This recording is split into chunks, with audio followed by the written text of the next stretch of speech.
I am Rachel Humphrey with It's Personal Stories, a Hospitality podcast, and I am very excited to be joined today by the preeminent podcaster in the hospitality industry, Suzanne Bagnera, who wears a lot of hats, and we will cover some of them at some time, but it's always fun when you turn the microphone, or in this case, the keyboard around and get to switch roles.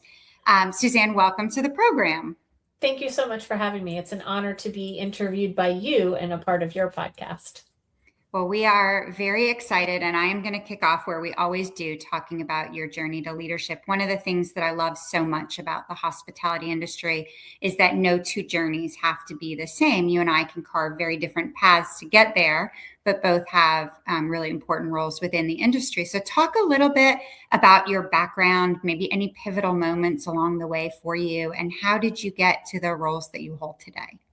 Well, I think you wanted to start when I was a child, so I'm going to start when I was 3 days old.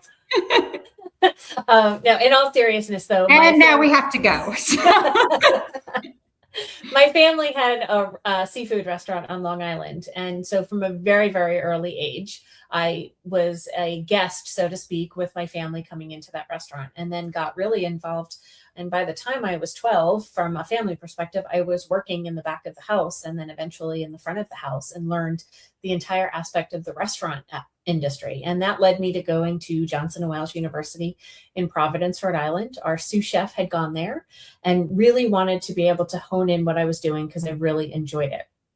And from that point, got into the hotel industry. So one of the modeling things that I would see is that I looked at all the transferable skills. And so I worked at Johnson & Wales while I was there as a hall director, and that led me to transferable skills to get into and break into the hotel industry. And many of my opportunities came around, not because I was specifically looking for them, but I had great people in my space that would set me up for a speaking opportunity or a networking experience. So was doing a speaking session on portfolios and how students could put those together. And unbeknownst to me, in the audience was the recruiter for a company at its heyday was Bristol Hotels and Resorts out of Dallas, Texas. And they then brought on an opportunity to interview in the president's office at Johnson & Wales by the president of Bristol Hotels. And that kind of set my fate into the hotel world, and then commuted from Providence, Rhode Island into Boston. It's also how I met my husband, working in that area of the hotel because he was a chief engineer, and worked in the hotel industry, all the different positions, because I set a goal for myself to be a general manager, and successfully met that goal by becoming a female GM in the city of Boston by the time I was 24. So really great opportunity to really take all of my years of experience and drive fast forward very quickly. And then as I started to see training opportunities happen when I would do training at the properties, that naturally led into education. And how could then I start teaching in the world? And so I picked up a role. Literally happened while I was recruiting for the Holiday Inn Express as a general manager at a career fair, and a director or dean of a school had reached out and said, "Hey, I need someone. Can you teach?" And I'm like, "I'm actually available." Because back then, not a lot of people had master's degrees. So that was another great opportunity to get into the role of being an adjunct and teaching. Really started to enjoy that. Left the industry, if you will, altogether to go into teaching, and then sat down. I think this is where that pivotal moment was. Sat down with my former dean at Johnson & Wales, and she said, "I see leadership potential in you. You need to go for your PhD." And I was like, yeah. No, the master's was enough. That's what you all told me I would be sufficient. But they said from that point, if I wanted to get into leadership in academia, I needed that degree, and then went for that. Now I've been able to take my decades of industry experience, my decades of teaching, and continue to integrate and bridge those gaps between working in the space in the podcast world and connecting with our industry professionals, and then driving and creating executive education that can support the training gaps that are really seen within a lot of our businesses within the industry. So that's my fast journey. Well, you have a lot of incredible lessons in there, both reaching out to new opportunities on your own, being receptive to new opportunities when they come your way. You mentioned something interesting in there that I wanted to ask you about, and I didn't know you were going to say anything there where you had someone say that they saw leadership in you. I'm curious about your self awareness of it. One of the things I find really interesting on this podcast is that people will tell us, I was born to lead. I knew from a young age I wanted it. And then we have others who say, wait, you think I'm a leader today? I don't even see myself as a leader. I'm curious if you fall somewhere on that spectrum of if there was either a moment that you saw leadership in your future, if you knew that that was always something you wanted to achieve within the hospitality industry.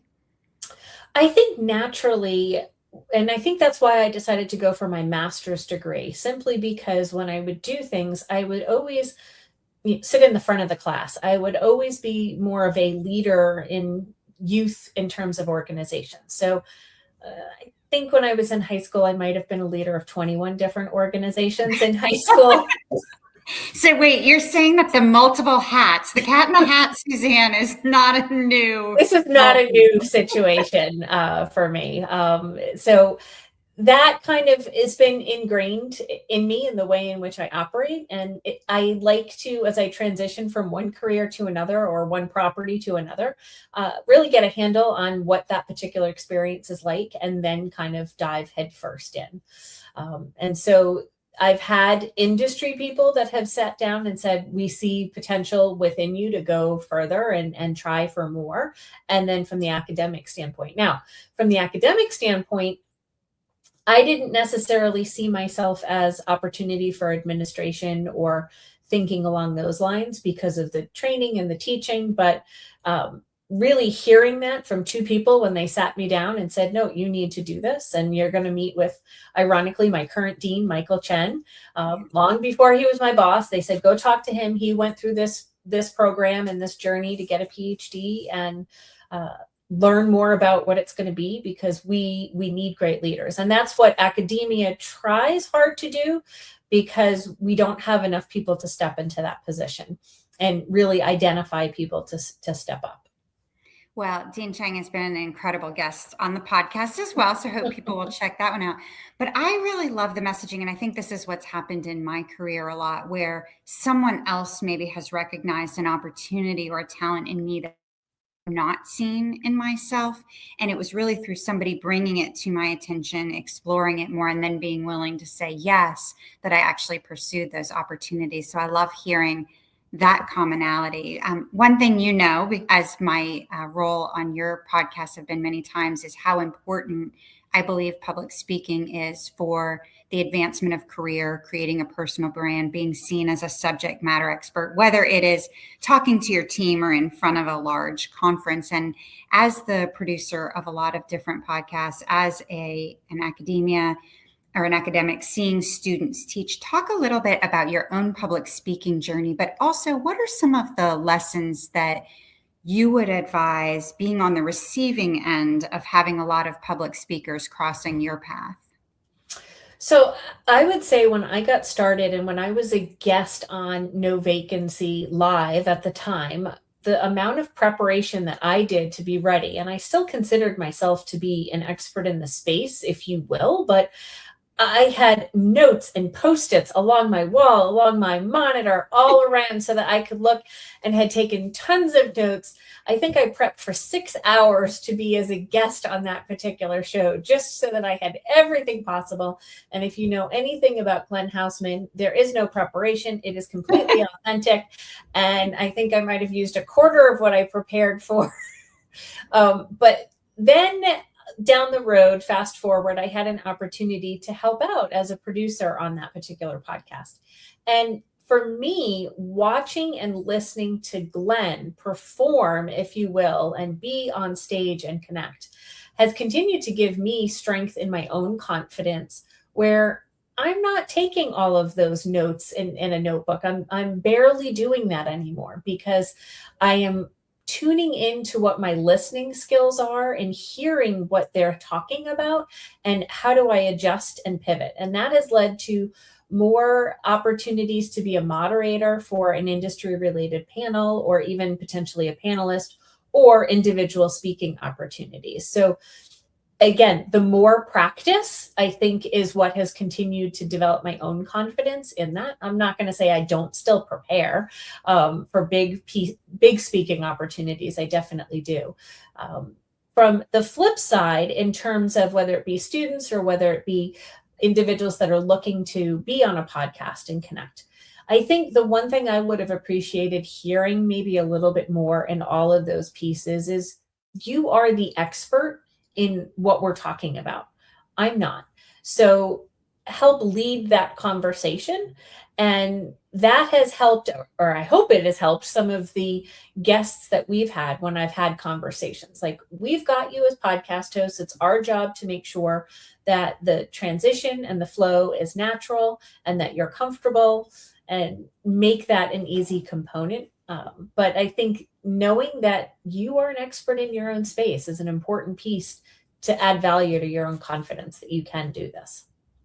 Well, I like the concept too of preparing, but not over preparing, so that you're present in listening in the conversation, but also the idea of being an expert. I know that's one of the things that I have leaned into a lot the last few years of overcoming some anxieties or self-doubt about being a guest. Is somebody has asked me because of the content that they think or the value they think I can provide to their audience. And I think as soon as I switched that narrative a little bit, it was very helpful for me in joining. I want to follow up on that line of questioning. I've mentioned that's one of the ones that I have. Why would anybody want me to be a guest? Who wants to listen to what I have to say? And I think that we all have different types of self-doubt, but is that something that you experience in your journey, whether it's in your current roles or previously? And if so, what advice would you give someone else who is looking to maybe overcome some of that self-doubt that's keeping them from taking their next step? I think many times, and it's not necessarily that I'm always doubting myself, but I think it's more of the interaction with other people and where I don't get the results that I'm envisioning or that I'm expecting. And I've had to take a step back many times and say, okay, individuals have changed, the generations have changed, learning has changed. So my mentality then is, what do I have to do differently to connect or engage with the person that I want to get the results that I want? And many times I call it managing up, because I will manage my different bosses that I've had in different ways. And every single one has a different nuance to what they expect or how they want things to be delivered. And if I want the results that I'm expecting to get, or to get them in a timely fashion, I have to pivot myself and not always just be like, well, this is the way that Suzanne does it. I have to be able to adapt to, okay, well, I know I'm going to get better results if I do this, or if I change this email, or if I make it look like this, to make those components. And that made me feel more confident and less doubtful. But there's many times where I'm like, okay, I'm not getting where I want to go. So I have to look at the person that I'm trying to deal with. And many times, if I'm meeting a new person, or if I'm trying to have an ask or an offer that I'm trying to put together for a proposal, if I know somebody that knows somebody, the question may be, can you give me a little bit of an insight? What are the pet peeves of this person, or how do they respond better, so that I can be better prepared to that, to make sure that I'm pivotal. One of the interesting things actually from this podcast that we're hearing is people who are meeting people for the first time will say, hey, I tuned in and I listened to Suzanne so that I got a little bit of feeling for her cadence or her background or something else to give them that comfort level of approaching them. You just talked really, though, about the evolution, how you evolve those particular skills if you're not getting the results that you're looking for. And I have a couple of questions I want to ask you about evolving that. One is, you go from the restaurant industry to the hotel industry to being a GM to being a professor to being in the administrative side, and also with the podcasting, and constantly reinventing, what you are doing, adding, as I said, to the cat in the hat. In each of those, I'm imagining that you came across new skills that maybe you didn't learn when you had your university days or in the job before it. And wow, here's something I've never done before. I don't know how to do, and I'm going to need to learn, whether to master it or at least to understand it. to be successful in this new role. Can you think of any examples that that's happened for you? And then how do you go about that continuous learning? How do you self, if you will, teach the things that you know you're going to need to be successful? I think it really got started in both the restaurant and the hotel side of the world. As I grew up, technology was evolving. And so we would have pieces of technology, but you would have no IT person on site to be able to fix the problems that happened. And inherently, I just was the one that would roll up my sleeves, try and figure it out. Many times would talk to your support person on the phone, but they weren't sending someone out. And so I had to learn how to do those things. And so technology then became something that I wasn't scared of. It's one of those necessary evils that I've continued to add into everything that I've done. So I have been willing to say, this is going to happen in the industry. Let's try and get students prepared. Let's learn this technology. I've been on the variety of technology committees on the academic world to pilot and test out new LMS programs or learning management systems to see how that would work. I also looked at how did you use wikis back when wikis were a big thing before Wikipedia, but how could you use those tools, and how could you use sites from Google, and how could you use blogs and practical tools, not just the tools built into the LMS, so that I had to teach it to myself and then be able to incorporate adapting that information to our students. Nowadays, the buzz is AI. And so one of the pieces that we had from many of our guests on No Vacancy was really the question, are you aware of AI and are you using AI? And we started that question back in 2022, just as ChatGPT had really gotten started. And what I kept hearing was people, I don't know, like I've heard it, I don't know what to do, I don't know how to do it.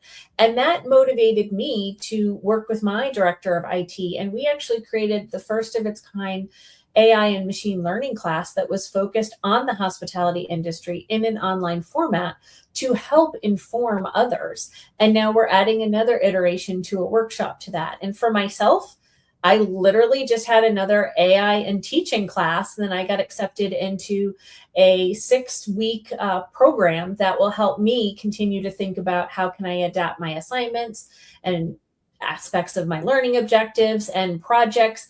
How can I infuse that to continue to model that for students? We know that individuals are using it, but that many individuals are using tools on a very surface level. But how can we take that a step further?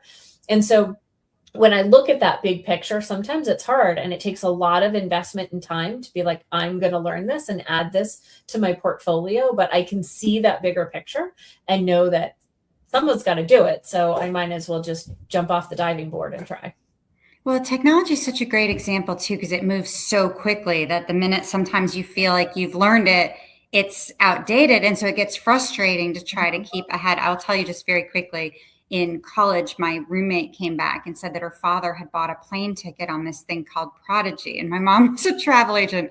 And I said, no one will ever buy plane tickets on the World Wide Web. That's the craziest thing I've ever heard of. So famously, as AI is taking its thing, everybody's like, hey, I think that we need to flash back to that day in college. You said that and recognize that people are going to adapt and adopt technology. But you also talked, and we were talking about this a second ago with leadership evolution. I'm curious, as you look back on 2025, what was one of the biggest lessons you learned last year, and how will it inform your leadership moving forward? I think for me, it's thinking about the focus. And I think for going into 2026, that's been kind of what my word has been, and looking at what is on my plate. I think when you are a high achieving individual and you wear many hats, as the cat in the hat can do, a lot of projects will inherently fall into your lap, or you'll be asked to take on something. And so I'm trying to look at, well, is there focus to that? Is that the best use of my time? Or in many instances, is there a way to cross collaborate and either work with others or combine things instead of keep them all separated and keep swirling so many different silos and make things work together?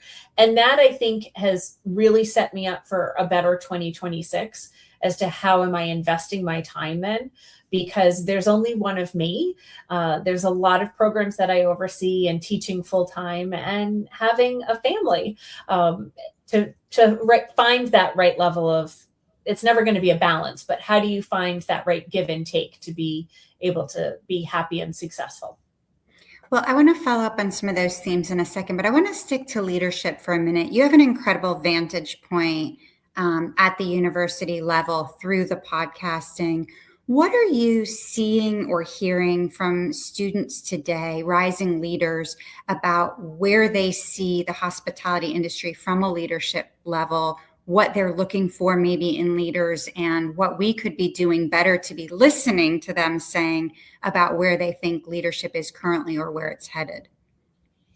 Well, we are very fortunate. We have a lot of experiential learning opportunities at the Chaplain School of Hospitality and Tourism Management at FIU. And that gives our students such an advantage to being involved. Many times we have what we call pods, programs on demand, and we will take students on experiences so that they can see more than just something that has to be offered in Miami. And to be honest, Miami is a great mecca for learning. The volume of hospitality businesses is immense. I happen to lead as the advisor of the Hotel Guild. So I get the opportunity to take a group of students very frequently to hotels in the Miami area and then engage in letting those students hear from the different supervisors, managers, and leaders that are at those properties. And they enjoy hearing the stories, knowing that sense that they're not alone in what they're doing, and that when people can make that connection, I don't like the phrase back in my day, but but when you look at when I was a student, this is where I was at, and this is how I carried forward my journey. That seems to resonate really well and make those connections. I've created, this is going to be its third year, we're calling it the Future Ready Forum. And so in reality, we know that female leaders have been a void in a lot of what we offer in our industry. And so we wanted to take a look at bringing together females that are in a variety of different leadership positions, but in a variety of generational stages in their career. And it's a full day experience, but I personally get to moderate the panel. And so we really dive deep into those different experiences to help the students see and think, because sometimes, quite honestly, their glasses only let them see this far, right? They're still having a hard time understanding what the entire industry is and what it can offer. And then how do you get that? And I think COVID, and I don't like to bring this back up, but the pandemic, for these students that are still at that point of graduating, that limited time where they were then forced to be online as opposed to being in person is still making an impact on those crucial conversations and that personal engagement where we might not have seen that in years past. And so many of us think, oh, well, we can go beyond that. No, we still have to do a little bit of back to basics and include those important conversations in what we're communicating to help drive the confidence of the students higher. That's such a great point. You mentioned a minute ago having a family and the demands of both trying to have a demanding career, but also enjoy life outside of that. And I could not agree more. That's why I don't use the word balance either. But talk a little bit about, for you, what that journey has been like. Has it evolved over time for you? What are some of the important lessons that you've learned? And one of the things when I speak to students that I hate hearing is, I don't think I can be a mom and an executive at the same time. Are you hearing that from how people perceive the hospitality industry still? Well, I think a lot of the changes that have happened in the hospitality industry have gone to the betterment, right? We are allowing a little bit more flexibility. There's opportunities that might not have been traditional in the time in which you and I grew up into the industry. So I think that mentality is very important to be attractive to our younger opportunity of generation coming into the focus. For me, as I looked at the industry growing up and seeing my family work in the restaurant industry. And, I worked when I was in high school every single weekend. I would start Friday night and I would work until we would close on Sunday evening. And I didn't really have too much of a life, if you will. And so I knew that the industry was going to demand a lot of me. And so when I had an opportunity to look at going for my master's degree, that for me was saying, I think I can see myself teaching in that transferable skill of training. And that can give me an opportunity to have more tools in my toolbox, or the ability to pivot and change my career. For me, I had a really bad accident years ago while I was a GM, and I actually fractured my kneecap. And so, yes, I'm in the 3% population that has had a fractured kneecap. But for me, that was at a pivotal moment to, wait a minute, stop, take it easy, reevaluate what it is that you want to do. How do you want to do that? And for that, eventually that got me more into teaching full time, because that was a natural transition. But if I didn't have my master's degree, that wasn't going to be something that was there. And then getting married, finding a partner that was someone that understood the industry. My husband was a chief engineer of hotels and had been in the industry for a long time. And kind of the joke was that he married the hotel before me, because there were many times that you would get a phone call in the middle of the night and he would have to go in. And I had to be fine with that. In the same token, he had to be fine with me doing some traveling.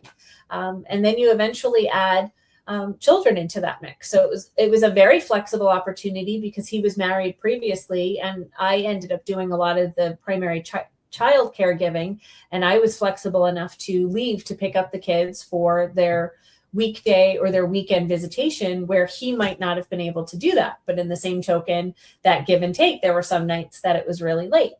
Now, my own son, we have eventually moved to Florida from being in the Boston area, and he's grown up ridiculously fast. I don't know how we're at like 11 right now. But even that younger age, right, you need more support, and you've got daycare deadlines to be able to deal with, and traffic. And now, talk about traffic.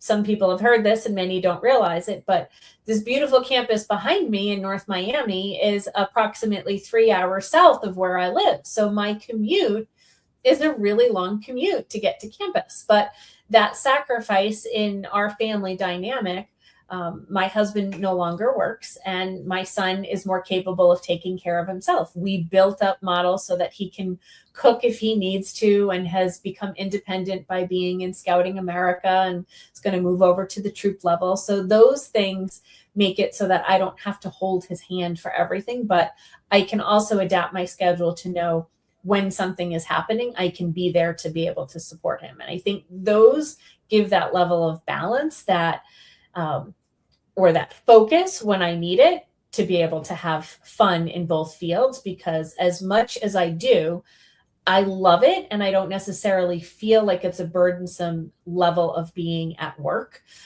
because I get to do so many different things and keep that pulse on what's happening in the industry.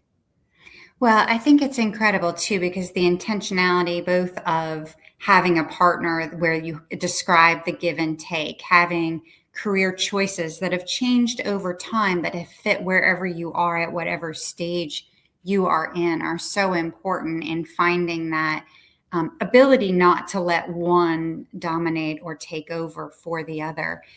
One of the things that I love about interviewing people on here is that we all think we know the leaders in our industry. We see them at every conference. We see them on every podcast. We have all of these things. Tell me, what is one thing that would really surprise people about you? That I still haven't unpacked from moving from Florida, and I have a storage unit of boxes. Yes. There's so much I can add to that one. Yes. I also own storage units in Florida, but that will be a different type of podcast for a different day. I take a ton of pictures. And so in my previous homes, I had photographs that are framed, and I have boxes and boxes of them, but I haven't found them to unpack them, much less to hang them up. And so, yes, eventually it's, on my mission goal. I think the difference in the state of Florida versus in the other states when I've worked academically is most times I've had the summer off. In Florida, they actually push to have classes that happen in the summer so that students are constantly learning. And so I miss that summertime off where you have a little bit more decompression. From an academic world, you're like fully on for 16 weeks.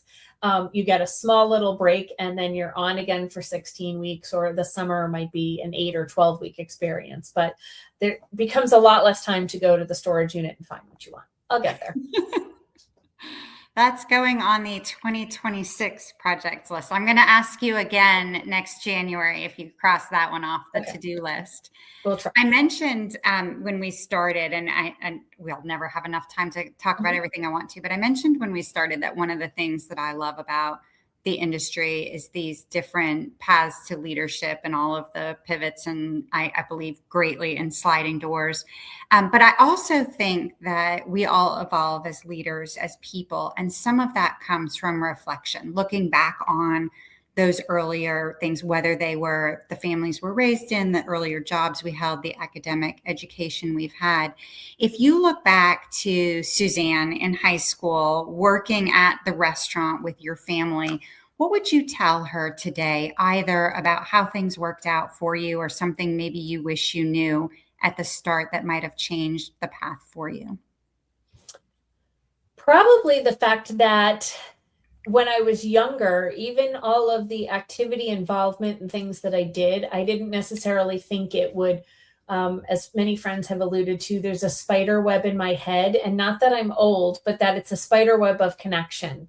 And that has helped me tremendously, where people will reach out and be like, you know, someone that knows someone, and to be able to connect. And so in the early days, I might not have really thought about it to that way, and being able to continue to make those meaningful connections. I might not have made those re-engagements. Now I'm more intentional about that. And so I would tell myself to continue to make sure that every connection counts and matters. It was when I was leaving the hotel back in probably 2007, 2008, that's when LinkedIn was just starting. And there was a revenue manager that was like, I'm going to connect with you on this tool and this platform. And I was like, okay, whatever. And I just added it to my mix. And now that helps me continue to make sure that I also connect with people, because yes, I have my binder with like all of my business cards and my notes, which I still do, but LinkedIn serves as that way to continue to make those connections meaningful and memorable, and continue to reach out to people. And I think that helps me in anything that I do, whether it just be advice or connecting other people to other people. I would have loved to have been able to tell myself to have a little bit more investment in that when I was younger. Well, that's such great advice, because we've both experienced the real impact of genuine connections along the way, and being a connector of people, and how important that can be, both to fill our own cup, because it feels great to introduce people, but also to continue to advance whatever initiatives are important to us. As we wrap up, the motto for It's Personal Stories is empowering personal success. And we've talked about a lot of different things in your journey, a lot of the things you're seeing and doing. What is one final piece of advice you would share with our audience? I think it's follow your passion. And with that, you need to say yes and show up. And I think for young people in the industry, it's to be able to show up and listen.